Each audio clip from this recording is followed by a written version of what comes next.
И на счет 3 все разом открывают. Раз, два, три.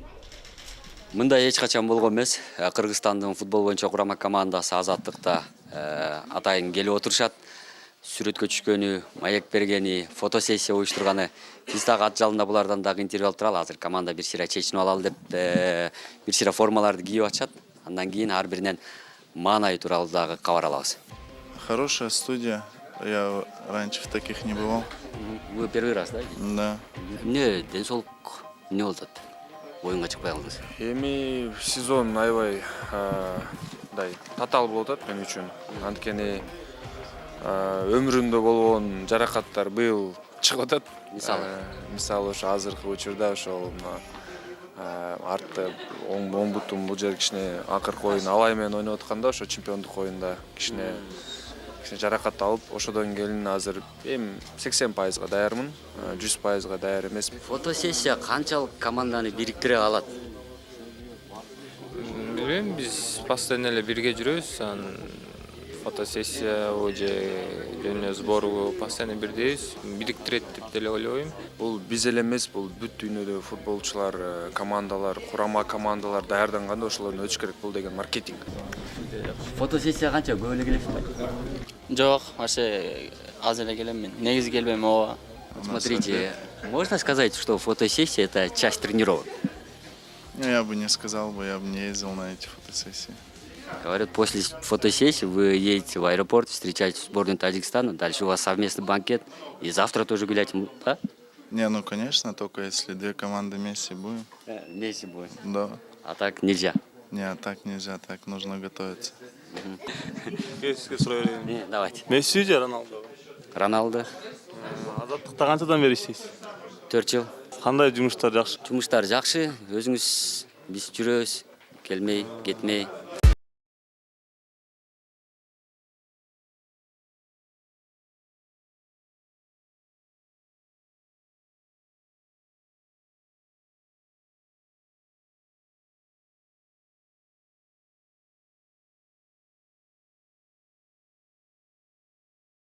Готовки идут. Ну, подготовка идет своим ходом, готовимся. Вчера такой полувыходной был.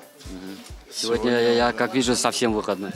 Нет, сегодня начнем работу уже после фотосессии. Как вы к ней относитесь, к своей популярности? Ну, я думаю, не такой популярный. Здесь лучше, больше, чем я. Ну, там, другие футболисты, я не такой популярный. Ну, все, хорошо. Да не. Вы знаете, Кто-то был, да. Кого-то говорили уже, когда мы ходили в Дордой Плаза. Я имя не помню. Нет, первый хэт-трик в Азии? Да. Ну, это я был, да. если вот описывать, то есть нет аналитики о кыргызском футболе. Вот если коротко описывать стиль нашего футбола, он какой? Наш футбол, он довольно-таки техничный, да, несмотря на то, что у нас как бы немного, скажем так, условий, да, для этого есть, но у нас ребята в основном все обладают хорошей техникой, и мы стараемся играть в такой футбол, средний и короткий пас, ну, примерно в таком стиле. Кармоо алдык Гүлжигитти. Гүлжигит кандайсыз? Жакшы, рахмат. Мага кызык да. Сиздин атаңыз кудул болгон, байкеңиз тамада. Сиз кантип футболист болуп калдыңыз? Үйдө ооба көбүнчөсү ошо творческий жак менен кеткен. Ошол байкем футболго барчу, анан өзүм башында көптөгөн күрөш, ошо күрөшкө, ошо спорт жакка жакын болчумун өзүм. Күрөшкө, кайсы күрөш? Күрөш самбо боюнчачы. Барып калдыңызбы? Ооба. Барбы жыйынтыктар? 3-чү место алгам. Кайсында? Кыргызстанбы, Бишкекпи? Бишкекте. Демек сиз футбол эмес башка жак менен кетсеңиз деле жакшы эле кетмек экенсиз да. Жок, билбейм ошо. Футбол көбүрөөк жакын болуп калды. Бирок кандай мындай ырдап коймой, бийлеп коймой жагыңыз барбы? Мурун болчу, азыр жок. Ырдабайсыз дагы? Жок. Бактияр, биздин максат дүйнө чемпионатыбы же Азия чемпионатыбы? Дүйнө чемпионаты. Кудай буйрса чыгабыз. Буйрса чыгабыз. Дагы канча аракет кылып коюшубуз керек азыркыдан дагы дүйнө чемпионатына чыгыш үчүн? Сразу да чыгып кетпейсиз да, аракет акырын шактарды кылып акырын чаласыз да. Кыргыз футболуна 1-10 шкаланын ичинде канча балл бересиз? Кыргыз футболго 7 окшойт. А как вы думаете, когда мы выйдем на чемпионат мира, сколько времени нужно? Наше поколение, там, мои года немножко младше, мы на мира не выйдем. Объективно на это смотрим. Мы сейчас подрабатываем так, что на Азию выйти. На мира это подготовка не наша, это будущее, это молодежь наша. У нас сейчас пацаны подрастают, хорошие игроки. Я надеюсь, что там через 15-20 лет, что будет возможность, что на каждую Азию мы должны уже выходить. Один раз были, сейчас показали, достойно там сыграли. Тоже ничего не выиграли, по идее. А сейчас выйдем на Азию?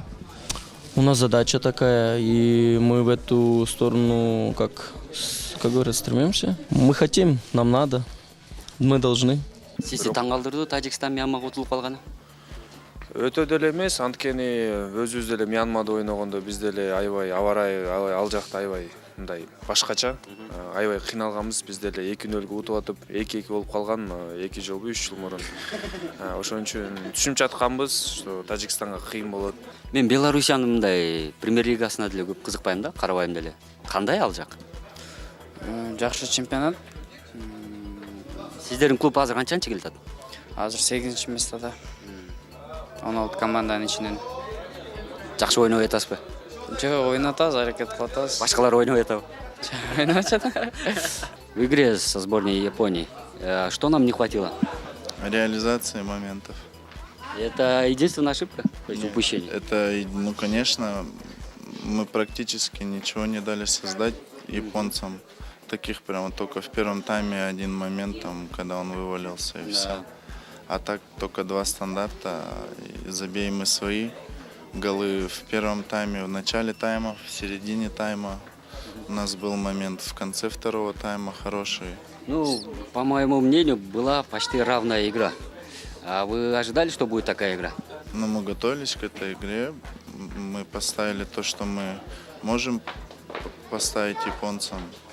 Я считаю, что мы сыграли достаточно дисциплинированно и хорошо. Если не учесть вот эти 2 стандартных момента, какой был бы счет тогда? Я считаю, счет был бы закономерен где-то 1-1. Ничья, да. Вот это справедливый счет был. Легендалардан, же болбосо мындай таанымалдардан Белоруссияда кимдер бар? Премьер лигада азыр ойноп аткан. Динамо Киевте ойногон Милевский бар. Артем. Жок. Артембу билбейм просто, Милевский. Глеб бар, Александр. Ошо экөө эле го дейм. Кандай эми биринчи барганда сүрдөдүңүзбү Белоруссия?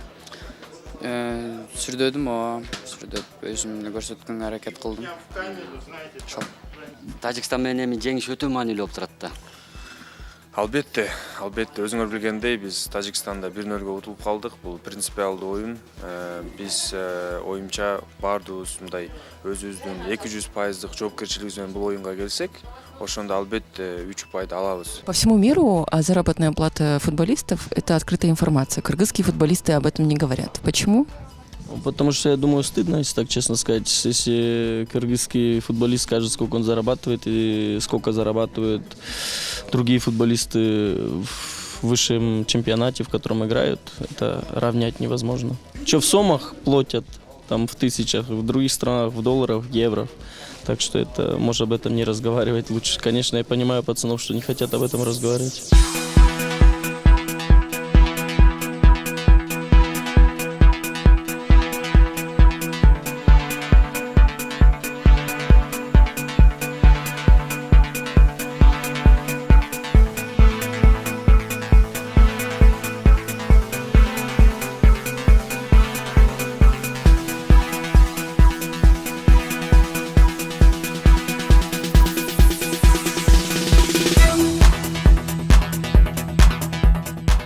Что вы можете сказать на следующий матч сборной Кыргызстана по футболу против Таджикистана? Матч очень ответственный. Нужна только победа. Ну, я вижу настрой в команде самый положительный. Я интервью делаю сейчас. Интервью делаю. Новую работу себе нашел. Вот вы знаете сборную Таджикистана уже. В чем они сильны, в чем нам стоит остерегаться и как нам надо играть? Нам нужно остерегаться своих ошибок в первую очередь, вот, допустить как можно меньше ошибок и улучшить реализацию наших моментов. А таджиков выделю тем, что они агрессивные, физически сильны, и поэтому нас ждет хорошая борьба. Жалпы эле дүйнөнү кызыктырган суроо сизге дагы Роналду же Месси? Роналдо. Роналдо. Думаю, что Роналдо. Рональдо. Месси деп коеюнчу. Месси. Роналдо. Ну почему Роналдо? Потому что Роналдо сделал себя сам. Менин көз карашым боюнча Месси күчтүүрөөк. Сиздин ойын стилиңиз дагы Месси окшош кетип байкайсызбы? Ошону айтышабы сизге окшойт? Билбейм, Месси эле деп атышат, бирок мен өзүм айтпайм Месси деп өзүмдө. Роналдо дейсизби? Жок. Колуңуздагы татуировканы көрүп кызыгып атам мен. Келиңиз чечмелеп беребиз. Бул эмне? Бул Кыргызстан желеги экен бирок, э? Бул Кыргызстан желеги, бул өзүбүздүн Акшумкарыбыз, бул тобубуз.